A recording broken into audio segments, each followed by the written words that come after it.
আসসালামু আলাইকুম রহমতুল্লাহি ওয়া বারাকাতুহু। আমি অনেক দিন যাবৎ বেকারত্ব নিয়ে কথা বলতেছি।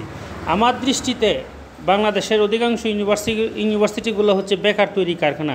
এই কথাগুলো সরকারের বিরুদ্ধে অথবা বিশেষ মহলের বিরুদ্ধে যেতে পারে, এর জন্য আমার শাস্তিও হইতে পারে, হইলে হোক। তারপর আমি জাতির স্বার্থে কথাগুলো বলবো। দেখেন, এই ছেলে কিন্তু কখনো বেকার হবে না। তার বয়স যখন 25-30 হবে, তখন সে একটা দোকানের মালিক হবে, তার আন্ডারে কিছু কর্মচারী থাকবে, এভাবেই ব্যবসা এগিয়ে যাবে। আর এর সাথে যে ছেলেটা 5-6-এ পড়ে, তারা এই সময় কি হবে, 25-30 বছর বয়সে আন্দোলন করবে, আমার বয়স চাকরি সীমা 35 করো, 40 করো, কিংবা আমার চাকরি হইতেছে না, কি হবে, হতাশ। আর এদিক দিয়ে তার বাচ্চা কাচ্চা থাকবে দুইটা। আমি চাই বাংলাদেশের শিক্ষা ব্যবস্থাটার একটা আমূল পরিবর্তন হোক এবং যুগ উপযোগী হোক।